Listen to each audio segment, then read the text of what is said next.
I think I have a hunch or a good guess that the single most common mistake that Go players make, and I think this applies throughout all the ranks. If you were to just choose one kind of mistake that Go players make, I think it's responding when you don't need to.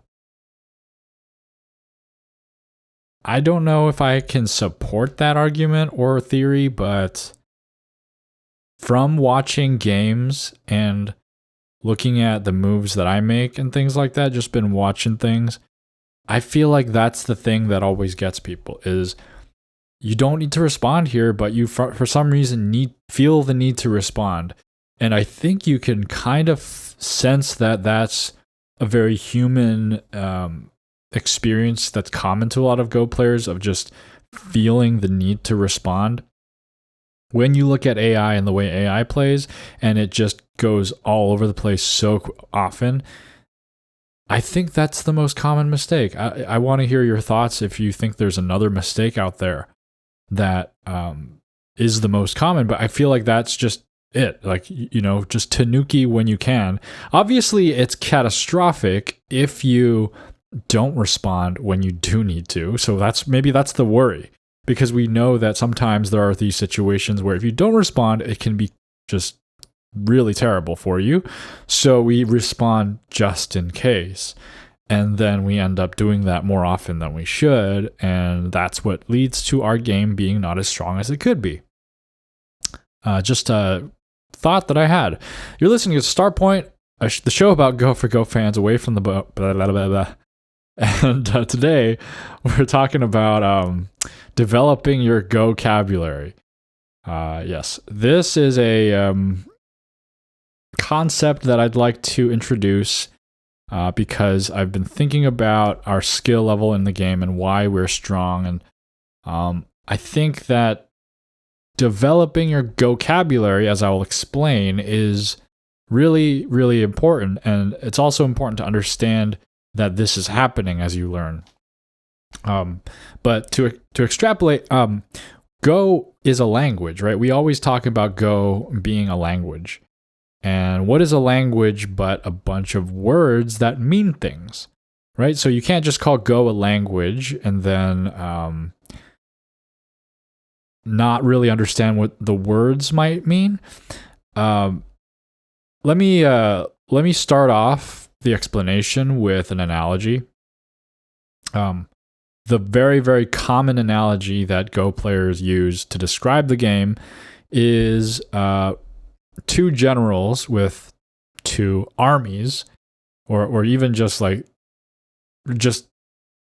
entire, the army, battling each other, with the general representing the strategy portion of the game and the troops and the army representing the tactics portion of the game. That includes like calculation and reading, fighting, things like that, Tsuji, all that stuff counts for like the boots on the ground troops. Whereas the general strategist, or the higher ups, they decide which troops to sacrifice, which ones to invest in, right? And they're monitoring the lay of the land, and they're trying to lead their army to victory. It's a very, very good analogy to describe Go, because it really does feel like that.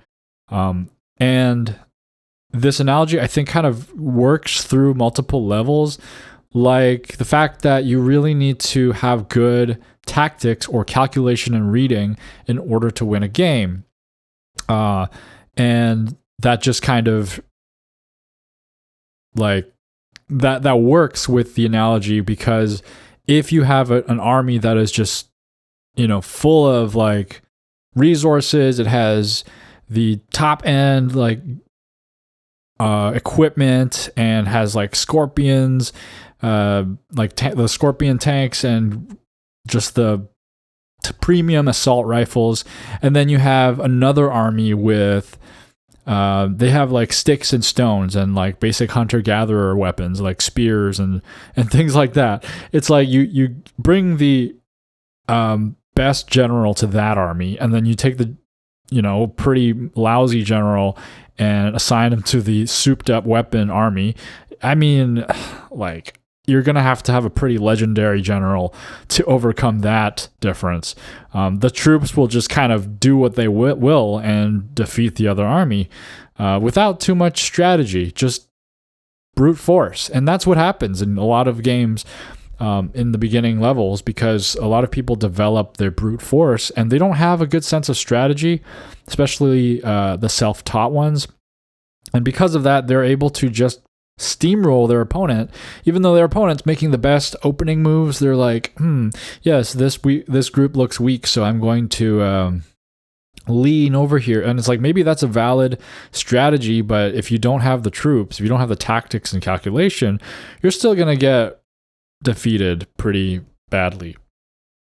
Of course, you need both. It's not like you can always just depend on that, but that analogy, I like that analogy for that reason. I think that it just describes the game really well. But I want to introduce a new analogy to look at the game in a different kind of perspective.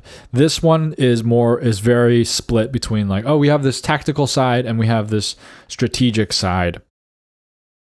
And it's a very useful way to look at your studies, and you're like, okay, well, do I have to work more on my tactics? Do I have to work more on my strategy? It's like, did I outread my opponent in every move? Okay, I still outread them, but for some reason I lost. What happened, right? Kind of thing.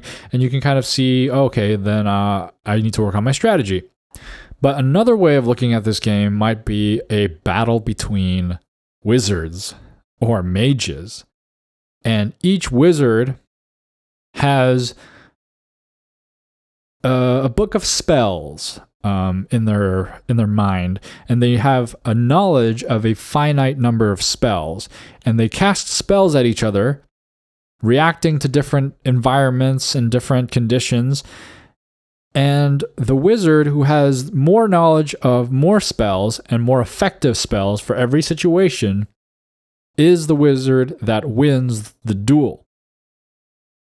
So this is a slightly, I mean, you can kind of see it as like, oh, okay, well, I'm still a wizard as a general strategist and spells are my troops.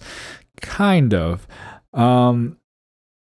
It's not like when you have the troops, you have different, I mean, you can have different troops for different situations, but I think the analogy is not as emphasizing of that aspect of it. What I want to emphasize here is the fact that you have this knowledge of different words or different spells that you can use throughout the game. And I want to highlight that the strength of Go is the ability to recognize the appropriate technique for any given situation. The ability to recognize the appropriate technique for any given situation. I was watching a match between players who were ranked several stones lower than I. And what I noticed was there was a lot of opportunities being missed. And the thing is that it's not like they tried to figure out what I was thinking and then they failed to see if it worked or not. They honestly, they didn't even see the parts of the game that I was seeing, right? I saw weaknesses here and there. I saw opportunities, I saw big points, and a lot of them just kind of like didn't register for them. And so that led me to think, well, it's like they haven't experienced those things. They haven't seen that this pattern right here means something, right? And not all of those situations actually did mean something. For example, let's say there is some weakness that I recognize on the board. And I my mind or my eye goes right towards that weakness, and I look at it and I'm like, oh, is there something there? And I read it out and I go, okay, well, you know what? Actually, that doesn't actually work in this situation. But I had the instinct to go read it out, whereas somebody weaker may not actually have the instinct to even try that, which is pretty critical. Like, you need to be able to see these big opportunities, because these edges that you get are what leads to victory. If you can find a hole in your opponent's structure, you should be able to poke at it. If your opponent's structure is standing with a lot of different liabilities and holes, and your structure is also standing with a lot of different liabilities, holes, and then that is a game between weak players, right? That's a game between two players who have small go-cabularies, because they cannot find the different situations where they can take advantage of the other player. A better vocabulary means a better arsenal of tricks and weapons to deal with each scenario, and that comes with experience. If you learn all the words of Go, then you will be able to recognize right away. Have you ever had a strong player review a game for you, and they somehow just knew things? They're just like, what? They're just like, oh yeah, this doesn't work.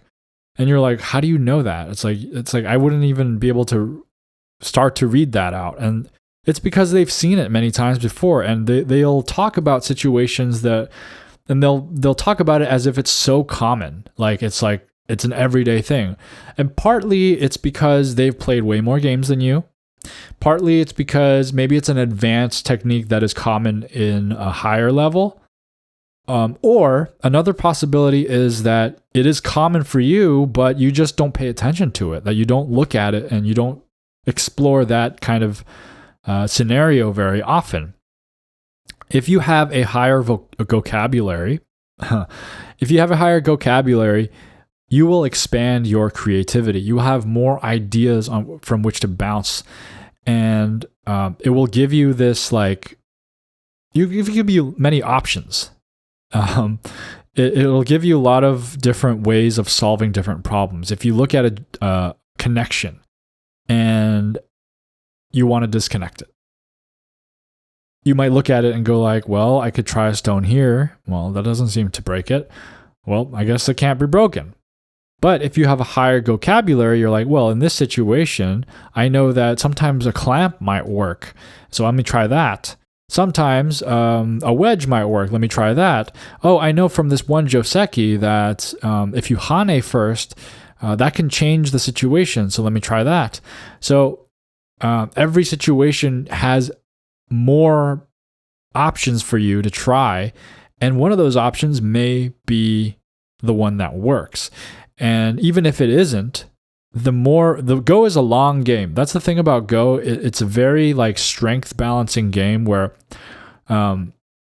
if you're good at Go, you will more likely win at Go than in a lot of other games. Does that make sense? Like if you have another game, like let's say even chess, right? You're stronger than your opponent. You will win consistently, obviously, but sometimes your opponent will just get that good day, and you will have that day where you just kind of miss something, and that'll just flip the entire game and you will lose or draw. Not that it doesn't happen with Go, but I think it happens much more often in a game like chess, or chess is probably even a weak example of this, because chess is a very highly skill-based game, and it's very it shows you who's stronger very often. But in comparison to Go, I think Go, the thing is, it has so many moves that things tend to balance out, and you just, even if the stronger player loses out on something, like let's say in the beginning, the joseki, right? You screw up your joseki right away, and the AI win weight just goes wham, and you're totally 100% losing. You keep playing. If you're a stronger player, you're just going to eventually somehow turn the tide and go all the way back to winning. That's just what happens, because there's so many moves, so many opportunities. Unless you've bet all of your stones on a huge dragon fight that you lose, unless it's that kind of game, the better player usually balances out and wins. And that's because there are all these situations, and every situation on the board, the stronger player has an edge because they have a stronger vocabulary, and they are able to explore more ideas.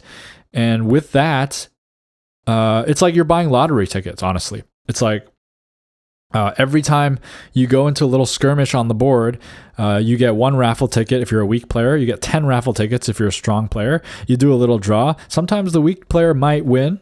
right? But you have all those other opportunities as a strong player, and they may not all work, but the more of those opportunities you have, the more likely it is to work, and then multiply that by all the situations you find throughout the entire game. Some concrete examples of this could be like a base involving a one space jump, right? Let's say you have like a lower base on the board, like a third line base, and then there's a one space jump in that shape. If you're an experienced Go player, you should kind of immediately consider there's maybe an invasion point underneath that one space jump, right? That is just like a standard like move that you might consider. It often doesn't work, but it can work, and it's something that you should consider. But if you're starting out, you won't even think to look at that, right? Another idea might be if, let's say you have a group that's along the side of the board, and it has enough eye space, but it has like one of the walls on the side, it's 2 stones, and it's not fully connected to the rest of the group, and it's kind of getting short on liberties, right? You might consider a clamp style move, because in order to prevent you from going under those 2 stones, that 2 stones must descend or hane underneath. And if that is a shortage of liberties, then that might collapse the entire group. But you would need to know that that is kind of a shape that you would need to explore a weakness for, like a clamp style move. I actually learned something like this from AI review one time that I still look for to this day in my games, which is if there's a series of 1-point jumps, that's disconnectable. Like 1-point jumps are kind of famously like connected, right? You put the stone in between and you get Atari'd right away, and then they connect on the other side. And yeah, there is a weakness there, but usually you're able to manage that weakness. But one time I was doing an AI review, and I had a series of one space, or I think it was my opponent that I had a series of 1 space jumps. But we agreed like, okay, these are connected, and I can't really disconnect that. And we moved on throughout the game. And when I reviewed it with AI, there was this huge swing battle, right? I forget what I called it in the diagnosing your AI review or whatever thing, but there was like the big spiking win rate pattern. And when I investigated it, it's because I missed this disconnecting move for those 1 space jumps.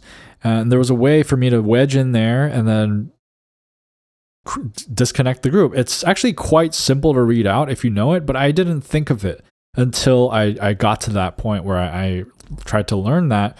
And now whenever I see a huge like wall of 1 space jumps, or not even huge, just a few 1 space jumps, I look at it and read it out, and I say, is that something that is weak enough for me to disconnect? And now I have that part of my vocabulary, right? So as you play more and more games, you start to notice patterns, and you start to notice situations and what's possible and what's not. And because of that, you're able to bring more to the table every game. So I feel like that is a huge way to get stronger. So you might be asking, how do I learn these? How do I expand my vocabulary?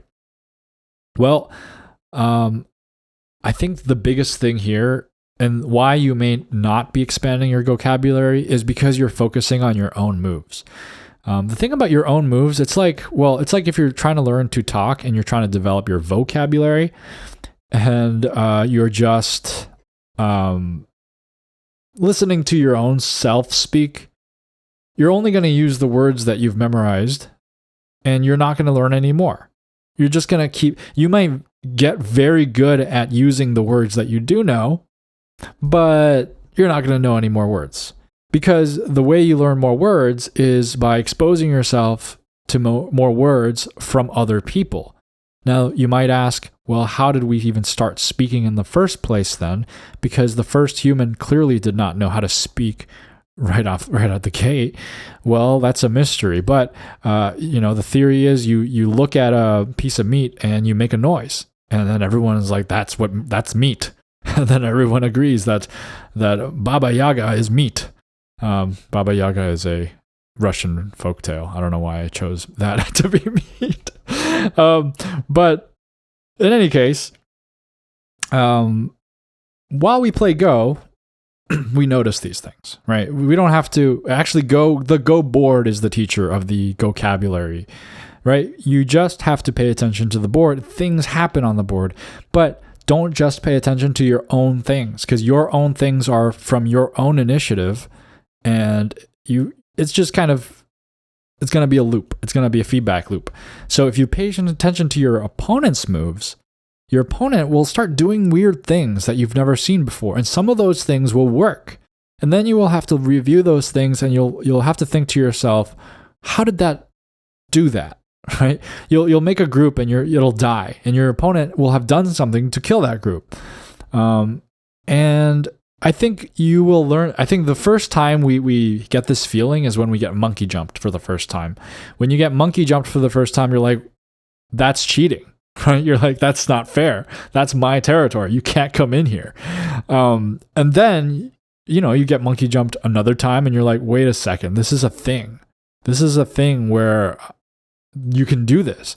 How do I do this? And then you can kind of go and study and look it up and figure it out. But you now know as a defensive vocabulary to close up that territory before your opponent can make a monkey jump. So I think it's important to focus on that kind of sting that you get, that gotcha sting. You start off with the monkey jump, and then there's obviously loads of end game ones. You will play games where you just kind of get completely overtaken in the end game because you're a beginner and you don't know how to fully seal up your territories, and you have this weakness in it, and your opponent will completely take advantage of that. After a hour-long, hard-fought game, you will come to that, and you will learn. But as you keep going, I think you never stop learning your vocabulary. Watch out for that gotcha sting that your opponent gives you. If you feel that, it's like, oh, how did you figure that out? Pay attention to that. Maybe that is something that you can add to your vocabulary. Obviously, you can also do other things to expand your vocabulary. Like, I think even learning Joseki could be a good way to expand your vocabulary. By studying Joseki, you can kind of have a grasp of what kind of trades are acceptable, right? And that is another kind of vocabulary, where you look at a certain situation and the stones move in a certain way, and they sacrifice a couple stones here for this kind of influence, and you're like, oh, that is an ideal trade, right? And it may take some adjusting. You might look at it and go like, that feels weird. Like, why would you sacrifice those stones? Those stones are so important. And yet it's Joseki. So you have to kind of accept that, okay, this is actually an even trade for some reason. And the more you do that, the more it starts to look normal to you. And then the more you go out onto the board, and you will be able to make a trade like that. You will be able to, and even though it's not the exact same Joseki or situation, you'll be like, well, in this Joseki, this kind of trade is usually good. And I feel like, from my understanding, this trade over here is like that one, so I'm going to make this trade. And that, you may sometimes be wrong in that matter, but I think that learning Joseki is also a good way to expand your vocabulary. A very obvious type of vocabulary is shape vocabulary. Which shapes are good for eye space, right? Which shapes are living? Which shapes are dead? Which shapes are connected? Which shapes have weaknesses? That comes from paying a lot of attention to your own games and your opponent in those games. Just reviewing all of this stuff a lot and trying to search out and expand, and maybe diving deeper occasionally. After you've played the game, you can kind of focus and do a little pocket study of something. I think a lot of people maybe when they review games, they often take a macro approach all the time, right? You often look at a game and you go, I lost because of my bad reading, so I'm going to go do more Tsumego problems. Or I lost because my opening was bad, so I'm going to start studying openings. But I think a very effective way to expand your vocabulary and study your own games is to mine or extract a situation from your game and really understand that situation to the fullest. I think that is a very effective way to study, actually, because well, I actually don't know why, but I just think it is. If I go and look and see, oh, I made reading mistakes here and there. Oh, I made 1, 2, 3 reading mistakes in this game, so I'm gonna go study Sumego, right? And that's okay. That might help, but you know what? The reading mistakes that you made during that game, that's like actually the mistake that you made, right? That's actually the situation that you struggled with. So why not study specifically that situation? Just go into that one thing and study the heck out of it, right? It feels weird because you're like spending a lot of time on like one little thing instead of like looking at the big picture and seeing like what you can improve overall as a Go player. I feel like that might be the instinct of a lot of people, but trust me, I think that if you zoom in on one thing and then really, really understand that one thing, that's one thing you'll understand next time, right? And the more you do that, you're gonna rack it up. You're gonna become stronger and stronger, shaping up your vocabulary and becoming the master wizard that you're supposed to be. So you don't have to like open up a shape, like you don't have to study shape up. You don't have to like read that entirely and store every single. It's like if you try to do that, it's like you're trying to learn a language by studying the dictionary, right? You're like going A, B, C, D, right? You're going to A, aardvark. Okay, aardvarks are mammals. It's like, darn it, I don't know what mammals are, but well, let's get to that later. Right? It's just kind of like a slog. But it's more natural to play games, and when you play games, you will find a situation and you'll be like, okay, this situation is interesting. I lost here because I didn't know this Tsuji existed. So it's like, okay, well, why don't I think I saw that Tsuji in a book somewhere. Let me look it up. It's like, oh, this is actually a known Tsuji. Maybe I should study it or go to Sensei's library. This shape, this comb pattern or whatever has this life and death situation. Okay, good. And then you can kind of drill down into that. I think that's far more effective than just going from A to Z on the dictionary. Also, while you play, it's just helpful always to be contemplative of what you're doing and all your shapes, right? Just to question what you're doing. Let's say you are considering a tiger's mouth for connection, and you're like, well, what is the pro and what is the con of this tiger's mouth, right? And just ask yourself that instead of just looking at it and just feeling it, but actually ask yourself and voice the questions that you have. Like, what could my opponent do if I had a tiger's mouth here? How does it affect the rest of the board? Does this make my situation stronger here, or does it make it weaker? Does it have a problem in the just kind of considering all the angles and being able to think of all that, and then you'll see it play out and see if you're right about it. And then next time you contemplate it, you'll be better at using it. Another real world example is, I think I've talked about this before. It's very traumatic, right? For some of our vocabulary is a result of trauma on the Go board, but dying to the liberty flaw or the shortage of liberties weakness of the bamboo joint, right? The bamboo joint is such a awesome solid joint, but it has a potential shortage of liberties issue. And sometimes you might lose an entire group because you didn't consider that. Like when your opponent tries to disconnect that bamboo joint, you're going to have to put in a stone to connect, and that stone connecting might actually fill in all of your liberties for that group, and then you might lose a giant group. And then you start becoming defensive of that and like being aware, like, okay, just make sure, I'm using a bamboo joint here to connect these stones. Just make sure I have enough liberty so that if I connect those, if my opponent tries to disconnect them, that I'm still good. It starts from that, and then it goes into, well, my opponent's using a bamboo joint here. Can I do that? And then you start learning the attack vocabulary for it. So this kind of paradigm of looking at the game, I think, is very useful to recontextualize how we learn this game. And it might just be the same old thing as the general, like the strategy versus tactics, general and army thing. But I think it just feels a little different. And I think another point here is that Vocabulary is not just reading strength, right? Reading strength is a different thing, but vocabulary leads reading, right? So you will accumulate knowledge of shapes and tsuji and even opening theory, and that will expand your intuition to recognize what kind of moves to read out based on what you've seen in battle. So you will, like I've been describing this episode, just look at a situation and you'll instantly recognize something as part of your vocabulary, and you will try it out, meaning you'll read it out, right? You can't just depend on that, like, oh yeah, last time this monkey jump worked, so I'm going to monkey jump here. And then boom, you lose because that monkey jump doesn't work in this specific situation. So having a vocabulary isn't enough. You have to actually apply it, right? You have to construct your sentences, right, out of the words that you know. Let me kind of bring back the general with the army analogy again.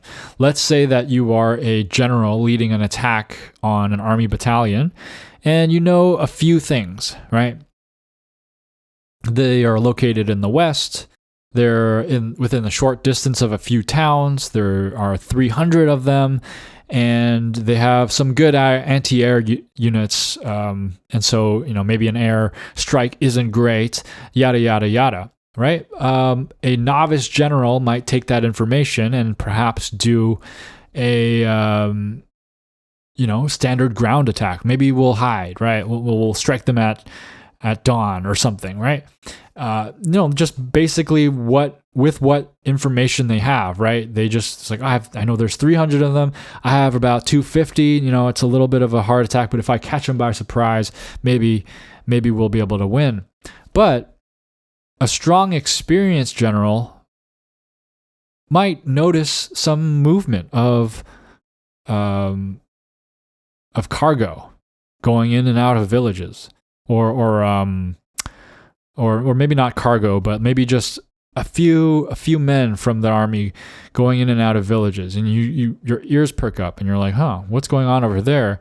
And you realize they're scrounging for food, right? They're hungry. They don't have enough supplies, and so you're gonna do a complete 180 on strategy. If you have that piece of knowledge, you might clear out the neighboring villages of supplies and food and try to bleed your opponent out instead of doing a direct attack with that information. But a new general might not even see that. They might say, oh, they're taking a walk, right?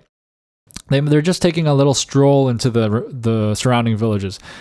But with the experienced general being able to recognize this situation and having seen that situation before, they know that this is something that they can exploit. They're so much better off, right? And I think that's what I'm trying to explain here is that to be able to recognize situations on the Go board is such a very strong thing to be able to do.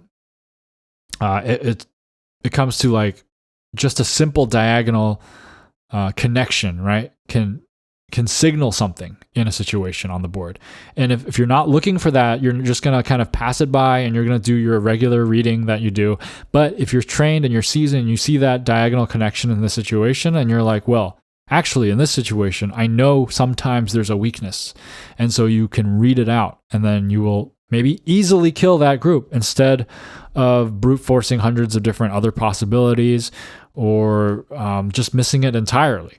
So I think, well, is it intuition or is it a vocabulary? I don't know. Maybe they're the same thing. Sometimes I think maybe intuition could be seen as something that comes from like nowhere, right? Nowhere in your mind. It just comes, just boom, that's what I want to do. But vocabulary is really a place of recognition. And that's what I wanted to talk about today. I like the wizard analogy of the dueling mages, and they just like each of them has like a specific number of spells that they can use, and let's say it starts to snow, and you're like, oh, I know the perfect spell for this. It's a warmth spell that follows me around and keeps me warm, and the other one's like, oh no, I don't know how to deal with this because I don't know the warmth spell. So I'm gonna cast flyer on all the ground around me or something, and they each have to deal with the conditions of the environment. But I think the analogy works in a lot of other different forms, or it can take a lot of other different forms. Like I think fighting games, or just, I guess you can do fighting, but just, I think specifically fighting games, like some of them is like very vocabulary based, right? Like some of them have, you can learn all these different moves, and the more moves you know, and you could perform one move after another. It's like, you can develop your vocabulary in that game. Or if you're a musician and you're improvising, you can kind of see it as like, if you are trying to construct a melody on the fly, but a lot of improvisers, they just have a dictionary of different motifs and melody ideas, little snippets, and they'll throw it in there all over the place. And then they'll connect them all together in order to create a whole sounding melody. So there are a number of ways to describe it. I went with the wizard route for this episode. But hopefully it was useful enough to describe maybe like in a different way than the whole army thing. It's now time for the DDK Advice Corner, and the tip of the day is look for a second purpose. So I think a lot of people may just kind of see what they need to do in the moment on the board. And let's say they're just trying to defend a weakness. They'll just like, okay, I will defend this weakness. Does this stone do the job? Great. I will do the job that way.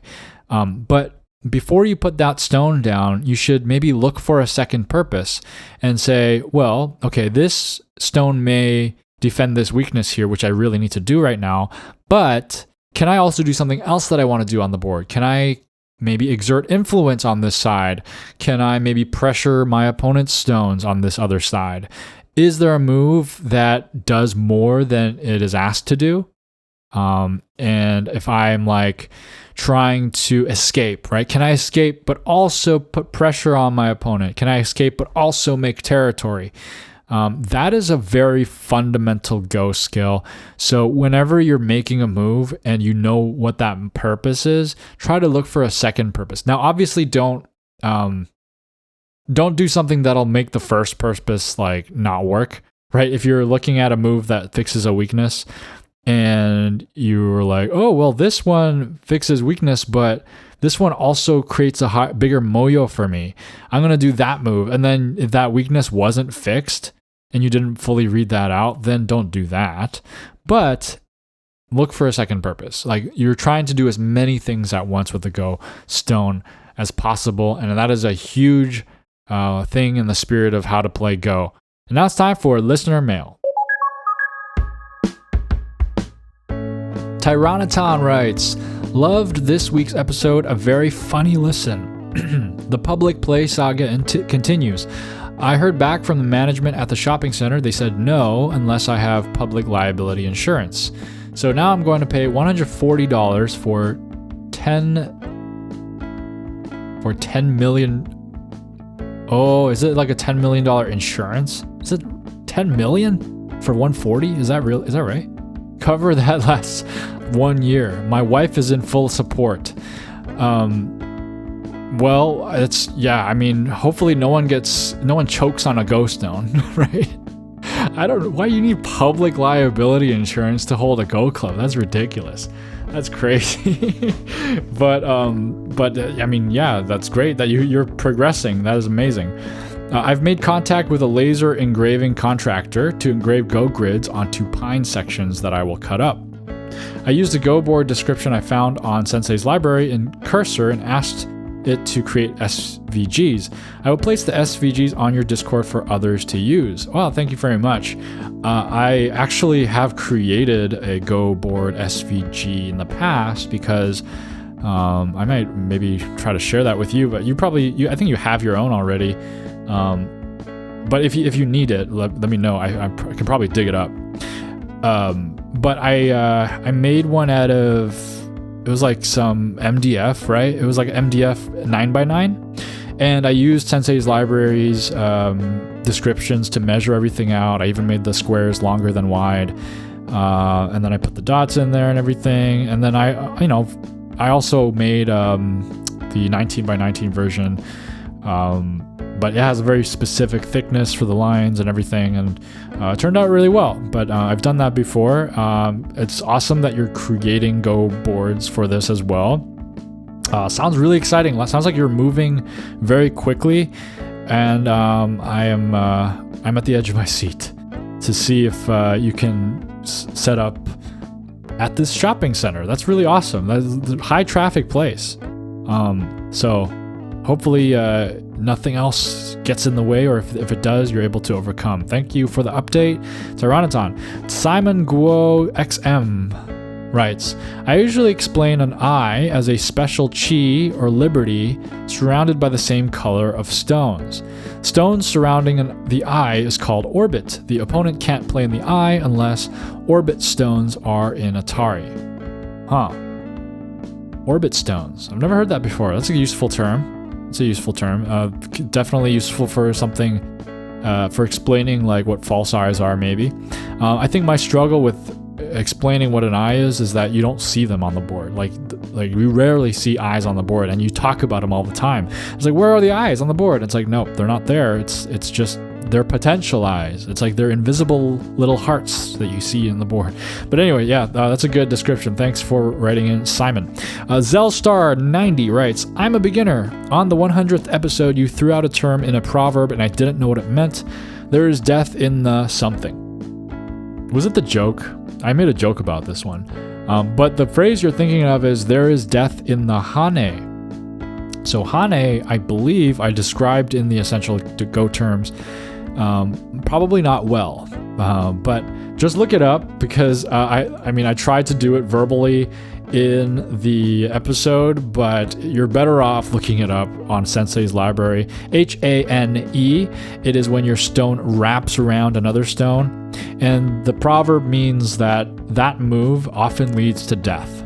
I think that's what I think it is. And if someone wants to enlighten me on any deeper meaning than that, I think there's like stuff probably on Sensei's library to explain it too. But awesome that you're a beginner. Welcome to the game. I hope a long Go journey for you. Thank you for writing in, Zelstar.